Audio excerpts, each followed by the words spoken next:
晚上好，我是你的老朋友所长。现在的你是在回家的路上，还是正躺在床上刷着手机，却怎么也睡不着？我今晚不想聊什么宏大的商业趋势，也不想聊什么风口上的猪，我想聊聊你。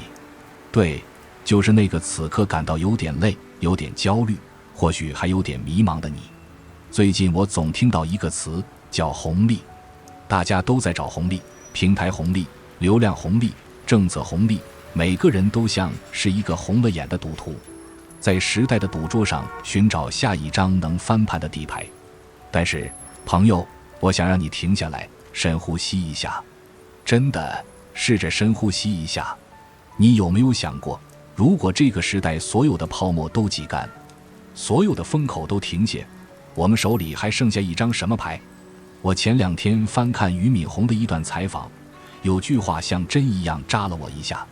他说，如果你拼了命，最后英年早逝，何不那么拼命保持身体健康，你能活到80-90岁，看到这个世界的改变，那么一定是长寿的活着更加划算。话听起来是不是特别朴素，甚至有点怂？但你在深夜里仔细嚼一嚼这句话。我们这代人从小被教育要只争朝夕，要快人一步，我们把人生当成了一场100米冲刺，发令枪一响，我们就红着眼睛往前冲，我们不敢停，不敢病，甚至不敢睡，我们以为这叫进取心。可是如果人生不是100米冲刺，而是一场没有终点的马拉松呢？我经常把自己想象成一个电影导演，或者是正在写一本厚厚的传记。当我们站在上帝视角俯瞰自己这一生的时候，你会发现一个惊人的真相，那些你现在觉得天都要塌下来的挫折，那些你觉得错过了就再也没有机会的风口，在80-90岁的生命维度里，其实只是一个小小的逗号。真的，只要你活得足够久，你就会发现机会多如牛毛。经济有周期，5年一小运，10年一大运，低谷之后必然是高峰，这是天道，是规律，谁也改不了。但是最可怕的是情是什么？是在那个足以改变你命运的大运到来之前的那个晚上，你倒下了。因为你在之前的低谷期里，因为焦虑，因为贪欲，因为不甘心，用力过猛，把自己的身体透支干了。这就像什么？就像是一个不会游泳的人掉进了水里，因为恐慌，他拼命地扑腾，消耗了所有的氧气和体力，最后沉了下去。而那个会游泳的人，他知道怎么放松身体，顺着水流漂浮，保存体力，直到救援的船只经过。所以今晚我想告诉你一个也许有点残酷，但绝对真实的结论。在这个充满不确定性的时代，身体健康才是你唯一能确定的红利。我知道你可能会说，我也想健康啊，可是我要生存，我要赚钱，我要养家。现在的环境这么卷，我敢停下来吗？我特别理解这种恐惧，真的，我太理解了。看着同龄人升职加薪，看着朋友圈里别人的光鲜亮丽，那种被抛弃感像蚂蚁一样啃噬着我们的心。但是让我们换个角度看看这个世界，现在的竞争逻辑已经变了。10年前我们可能还在拼谁搬砖搬得快，拼体力，拼时长，但现在呢？ AI 出来了，科技大爆发了，你拼速度，你拼得过代码吗？你拼记忆力，你拼得过数据库吗？你拼不睡觉，机器可以24小时连轴转，你能吗？以前我们总觉得只要我肯吃苦，只要我肯花时间，我就能赢。这种大力出奇迹的逻辑在工业时代或许管用，但在这个智能时代它失效了。现在的世界不再奖励那些只会像驴一样拉磨的人，而是奖励那些像豹子一样思考的人。而豹子的爆发力来自哪里？来自他长时间的休息和养精蓄锐。你看那些真正的高手，那些在这个时代游刃有余的人，他们没有一个是蓬头垢面，双眼无神的。相反，他们精力充沛，皮肤有光泽，走起路来带风。为什么？因为他们懂得，在这个信息过载的时代，屏蔽力和专注力才是最稀缺的资源，而这两样东西必须建立在充沛的体力之上。当你累得连话都不想说的时候，你的大脑会自动关闭深度思考的功能，只剩下应激反应。你会变得短视，变得易怒，变得只能处理琐事。这就像一台过热的电脑，风扇呼呼响， CPU 占用率100%，但其实什么大程序都跑不动，只能死机。当物质极大丰富，当工具越来越强，人类剩下的最后的竞争壁垒是什么？是心力，是能量，是创造力。而这一切的载体就是你那个肉长的身体。那些3-4年前因为过度劳累而离开这个世界的精英们，他们哪怕有1000亿身家，也看不到了今天 ChatGPT 的诞生，也享受不到未来生物科技带来的寿命延长。他们退场了，牌桌上没有他们的位置了，这难道不是最大的遗憾吗？所以，当身边的人都在疯狂地刷短视频，吃着油腻的外卖，熬着最深的夜，为了一个方案焦虑的大把掉头发的时候，如果你能坚持好好吃饭，好好睡觉，每天抽出半小时去跑跑步，去晒晒太阳，朋友，你这不是在躺平，你这是在进行一种最高级的降维打击。你在养精蓄锐，你在打磨你最硬核的生产资料。等到市场回暖，等到机会来临，那些透支身体的人已经精疲力尽了，而你精力充沛，眼神明亮，思维敏捷。那一刻，你觉得谁能赢？一定是那个活得长、活得好的人。说到这里，我想跟你聊聊听话这件事。不是听老板的话，不是听父母的话，而是听你自己身体的话。身体是非常诚实的，甚至比你的大脑要聪明得多。不仅是中医讲究气血，现代科学也告诉我们，身体有它自己的运行节奏。你有没有过这种体验？明明已经困得眼睛都睁不开了，脑子像灌了浆糊一样，但你告诉自己，不行，这个 PPT 今晚必须做完。于是你喝下第3杯咖啡，强撑着眼皮。结果呢？你花3个小时写出来的东西，第二天早上醒来一看，其实就是垃圾。相反，如果你当时关上电脑，美美的睡一觉，第二天清晨，也许在刷牙的时候，一个绝妙的灵感就蹦出来了。只用半小时，你就搞定了昨晚3小时都做不完的事。这就是顺势而为。真正的努力，从来不是靠死磕时间，不是靠感动自己。真正的努力是心力和脑力的高效输出。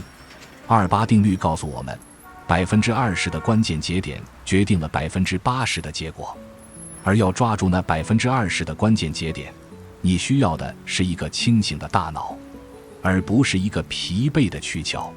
我想给你讲个更具体的场景，是不是也有过这样的时刻？为了赶一个项目，连续熬了3个通宵。你觉得自己感动了天地，感动了老板，但当你终于把方案交上去的时候，老板只看了一眼就皱起了眉头。为什么？因为那里面充满了低级的错误，充满了因为疲劳而导致的逻辑漏洞。你以为你在用时间换质量，其实你在用垃圾时间制造垃圾。反过来，如果你敢于在晚上10点合上电脑，去洗个热水澡，听一段冥想音乐，然后睡足8个小时，第二天早上，当你站在窗前看着初升的太阳，那一刻，你的大脑是清澈的，你的思维是跳跃的。你可能只用了1个小时，就想出了那个熬夜3天都想不出来的点子。这就叫降维打击。在那个时刻，你和那些还在浑浑噩噩熬夜的人，已经不在一个维度竞争了。你用的是高能模式，他们用的是节能模式，甚至报废模式。胜负已分，别再用战术上的勤奋来掩盖战略上的懒惰了。哪怕你现在在忙，如果身体发出了信号，说我累了，请你一定要停下来，这不是偷懒，这是在加油。你见过谁开车上高速，从来不进服务区加油，一直踩着油门到底的？那是毁车，不是赶路。请记住这句话，这个世界上没有任何人和任何事配得上让你用一身病去交换。我有一个在医院工作了很多年的亲戚，他跟我说过一句话，让我印象特别深。说他在医院这么多年，发现那些病情反反复复很难治愈的人都有一个共性，不是因为病有多重，而是因为他们心重，容易殚精竭虑，一点点指标的波动，他们就整夜睡不着。医生的一句话，他们能回家琢磨3天，一会担心要有副作用，一会怀疑治疗方案不对。这种人身体的炎症水平往往特别高，因为焦虑本身就是一种毒药，它会不断地刺激你的免疫系统，让你身体里的火一直烧着。这不仅仅是心理学，这是生理学。当你焦虑的时候，你的身体会分泌皮质醇，适量的皮质醇能让你应对危机，但长期的慢性的焦虑会让皮质醇像硫酸一样腐蚀你的血管，攻击你的海马体，那是你记忆和情绪的中枢。所以你会发现，越焦虑的人记性越差，情绪越失控，然后就更焦虑，陷入一个死循环。而打破这个循环的唯一办法，就是斩断那个念头，哪怕只有1分钟，哪怕只是深呼吸10次，告诉身体，现在没有狮子在追我，我很安全。这一刻的放松，就是给你的免疫系统一次喘息的机会，就是给你的身体一次自我修复的窗口。有时候，打败我们的不是病毒，是我们内心的恐惧。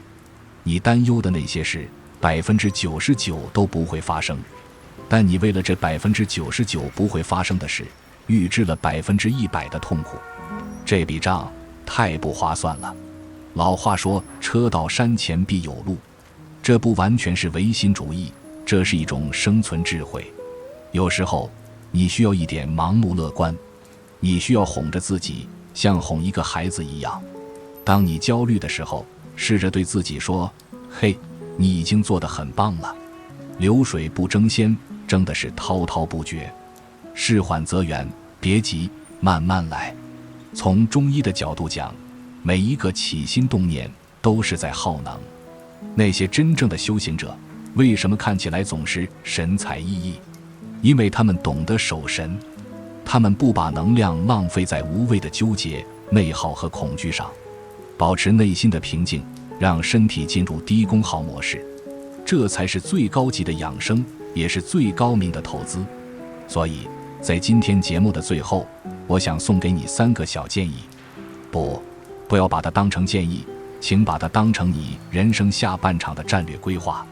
第一，把睡觉当成天大的事，真的没有什么比睡觉更重要了。早睡1周，你会发现皮肤变好了，那是身体在给你正反馈。早睡1个月，你会发现那些曾经让你抓狂的小事突然变得不值一提了，那是你的心力回来了。早睡1年，你就等于把自己重养了一遍。睡眠是上帝赐给我们最好的重启键，不管今天过得多么糟糕，睡一觉，明天就是新的。第二，别怕看病，别硬扛，身体不舒服马上去检查，哪怕查出来什么事都没有，这几百块钱花的冤枉吗？不冤枉，你买的是一份安心，买的是一份保险。如果在小病阶段就能解决，你不仅省了以后的大钱，更重要的是你少受了罪。爱护身体，要像爱护你最珍贵的奢侈品一样，小心翼翼，勤加保养。第三，学会做自己的贵人。什么叫贵人？不是那个给你钱的人，也不是那个提拔你的人，而是那个无论发生什么都能接纳你、包容你、安抚你的人。那个人首先应该是你自己。当全世界都在逼你快跑的时候，你要学会对自己说，没关系，累了就歇会儿。当事情搞砸了的时候，你要学会对自己说，没关系，这是人生常态，我们下次再来。你的身体状况就是你的风水，就是你的命运。身体好了，气场就顺了，气场顺了，人就聚了，财就来了。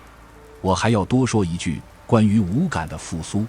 当你的身体被病痛折磨，或者被疲惫压垮的时候，你的世界是黑白的。